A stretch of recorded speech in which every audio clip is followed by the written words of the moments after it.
Saya tanya sama mereka, tapi mereka sekarang sudah lembut-lembut, sudah meninggalkan ajaran Wahabi.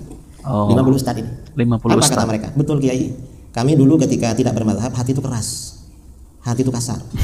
Karena saya penasaran terhadap Salafi Wahabi ini, lalu kemudian saya menyimpulkan bahwa ternyata si yang kita sebut Salafi Wahabi, ternyata mereka itu memurnikan agama Islam. Bismillahirrahmanirrahim.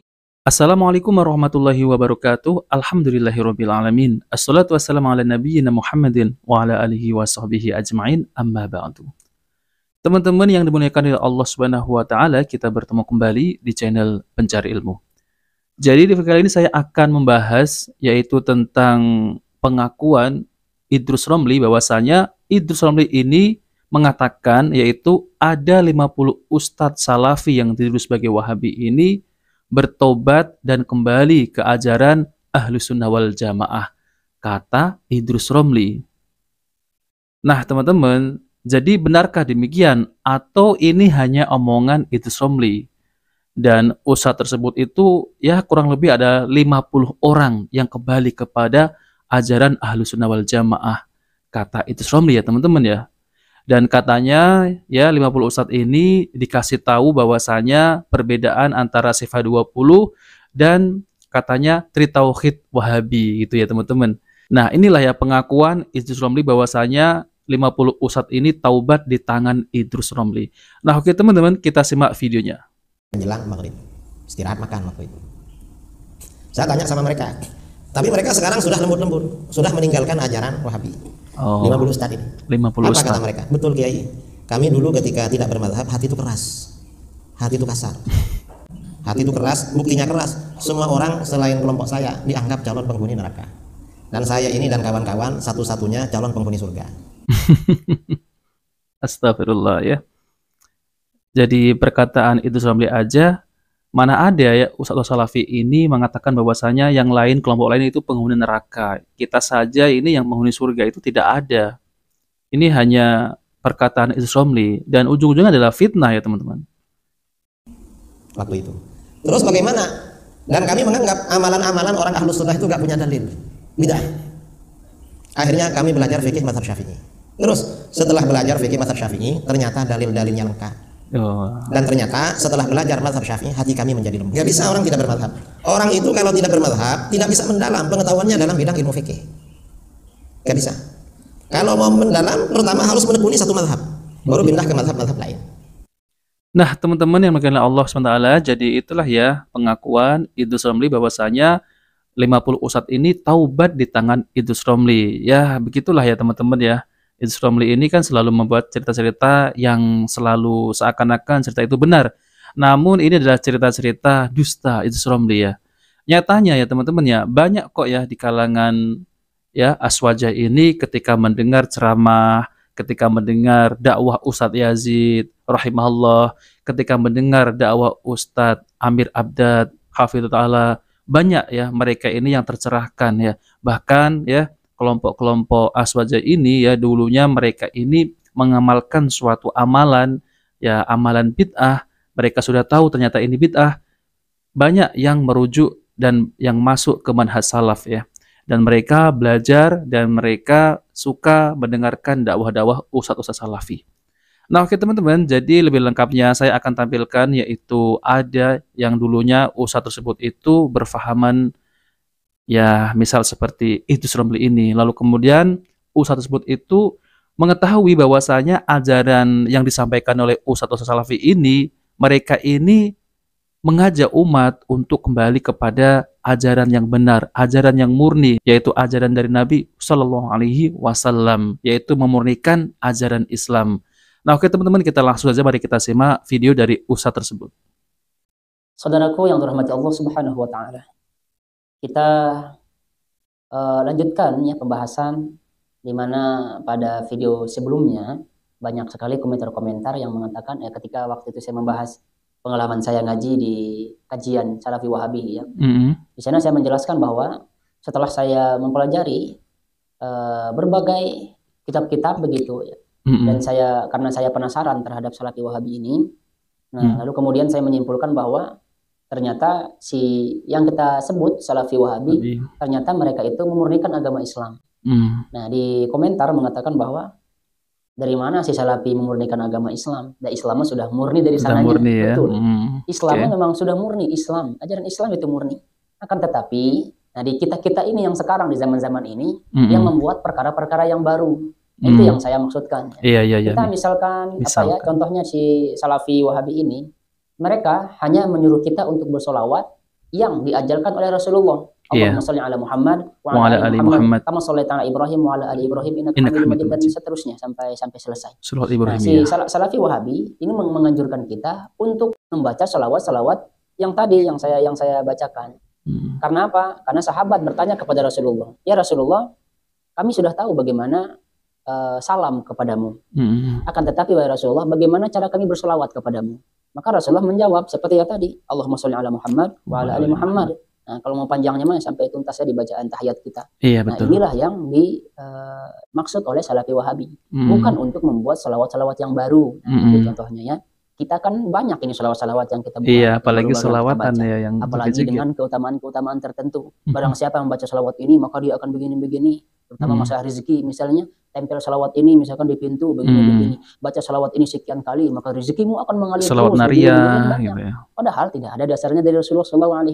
Ini yang saya maksudkan, yang Salafi Wahabi ini memurnikan agama Islam.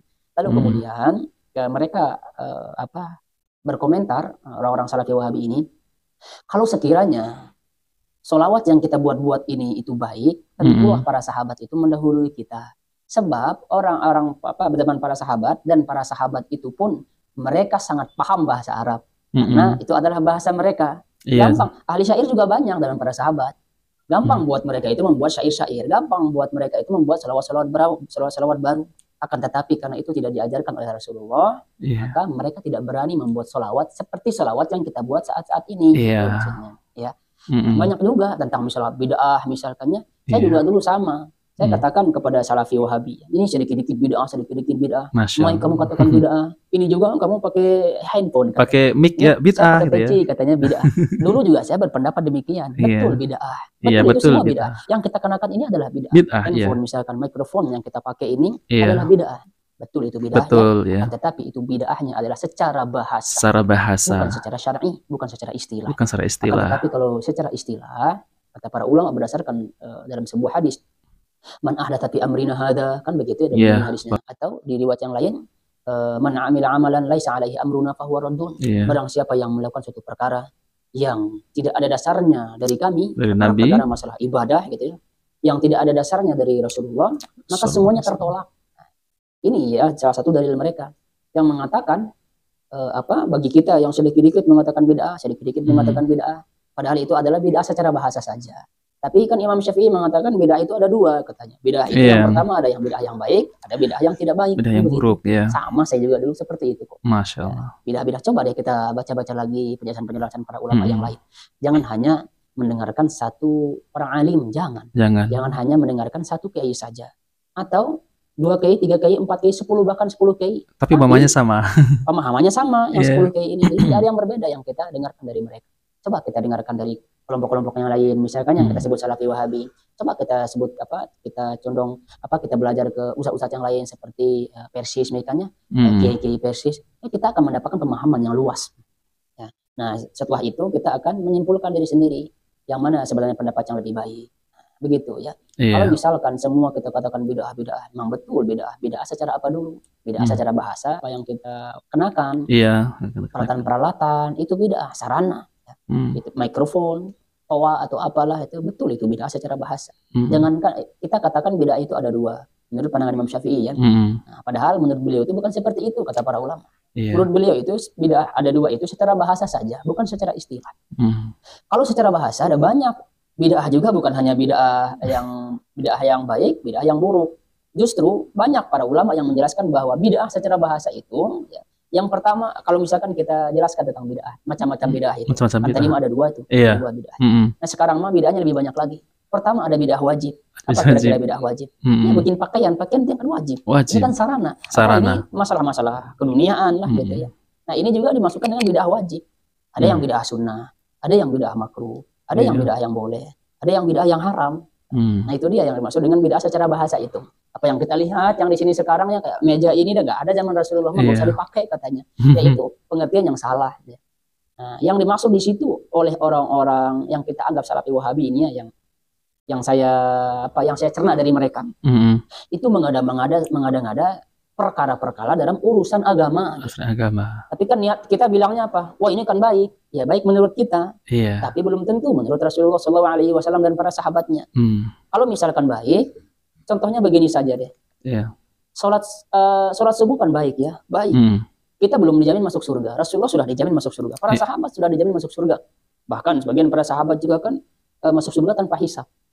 Kita yang di zaman sekarang ini yang tidak dijamin masuk surga, belum dijamin masuk surga. Sholat subuh itu baik, alhamdulillah. Kenapa kita tidak sholat subuh saja 4 rakaat? 4 rakaat. Pasti jawabannya tidak ada contoh dari Rasulullah. Lalu kemudian sholat rawatib misal, ba'da maghrib. Ya, setelah maghrib itu kita sholat sunnah. Itu baik, alhamdulillah baik. Kenapa kita tidak lakukan secara berjamaah? Padahal sholat berjamaah itu kan pahalanya 20 sekian pahalanya. Kenapa kita tidak lakukan sholat sunnah itu secara berjamaah? Ada tidak yang berani melakukan sholat sunnah setelah maghrib itu berjamaah? Enggak ada. Yakin tidak ada yang berani. Dan belum pernah kita mendapati orang yang sholat berjamaah setelah sholat maghrib itu dilakukan. Nah teman-teman yang dimuliakan Allah SWT, jadi itulah ya, yaitu Ustadz Anwar Jailani Official. Nah teman-teman, jadi teman-teman bisa subscribe di channel beliau ini ya. Jadi beliau ini dulunya adalah pemahamannya yaitu seperti ya teman-teman kita aswaja ya, beliau memang dulunya itu memang sangat kental dengan ajaran-ajaran seperti tahlilan, yasinan, maulidan, dan haul dan lain-lain ya teman-teman. Namun beliau ini pernah ya sekali itu menyimak kajian ustadz dari kalangan ustadz salafi. Oh ternyata seperti ini. Nah maka dari itu ya teman-teman ya, biasanya ya orang-orang yang membenci dakwah salafi ini, mereka ini belum pernah menyimak ataupun belum pernah duduk di majelisnya ustadz-ustadz salafi. Ya mereka hanya mendengarkan sepotong-sepotong yang dipotong oleh ya youtuber-youtuber seperti youtuber-youtuber ahlul bid'ah itu ya, mereka ini kan suka memotong lalu kemudian dikomentari. Nah teman-teman, jadi ternyata ya Ustadz Anwar Jailani ini orangnya memang cerdas ya, karena beliau ini mengkaji langsung, terjun langsung, dan mendengarkan langsung ceramah dari ustadz-ustadz salafi. Tentu inilah ya yang membuat beliau ini menjemput hidayah, yaitu hidayah sunnah. Yang dulunya beliau ini pelaku bid'ah, lalu kemudian beliau ini hijrah, dan sekarang ini beliau mengikuti manhaj salaf, yaitu Al-Quran dan hadis Nabi SAW dan pemahaman para sahabat, yaitu salafus soleh. Tentu berbeda dengan Kiai Idrus Romli, karena Kiai Idrus Romli ini sudah terlalu berkarat kebid'ahannya. Bahkan ya fitnah-fitnah yang dilontarkan oleh Kiai Idrus Romli ini sangat miris sekali ya teman-teman ya. Bahkan pendapat dari orang-orang Syiah juga diambil. Bahkan pendapat dari orang-orang di luar Ahlus Sunnah juga diambil untuk menyerang ustadz-ustadz salafi ini. Bahkan Idrus Romli ini berani ya berdusta bahwasanya ada ya ustadz-ustadz salafi yang sekarang bertaubat ya sampai puluhan, 50 gitu ya, itu bertaubat di tangan Idrus Romli. Ya saya nggak tahu itu ustadz siapa-siapa ya teman-teman. Tentunya orang-orang yang apabila mengkaji langsung, terjun langsung, ikut kajian ustadz salafi, tentunya mereka ini akan berpikir, oh ternyata ustadz salafi ini menjelaskan dalilnya ini. Lalu kemudian ya perkataan para sahabat. Lalu kemudian perkataan para ulama ini dan ini. Imam mazhab ini, mazhab ini, mazhab ini. Jadi bohong ya apa yang dikatakan oleh Idrus Romli ini bahwasanya salafi wahabi ini ya itu tidak bermazhab. Ya, tidak bermazhab. Namun ya salafi yang dituduh wahabi ini, mereka ini tidak meninggalkan mazhab.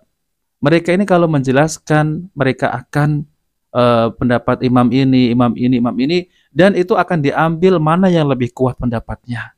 Seperti itu. Jadi tidak fanatik terhadap mazhab.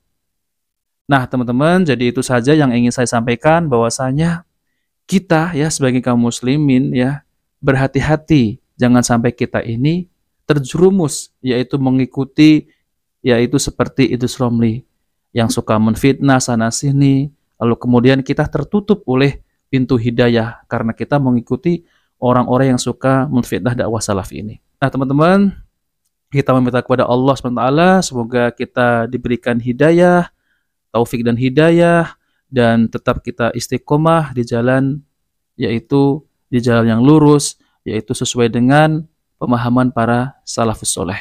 Nah, oke teman-teman, jika video ini bermanfaat, jangan lupa like dan subscribe di channel Pencari Ilmu. Wabillahi taufiq wal hidayah. Wassalamualaikum warahmatullahi wabarakatuh.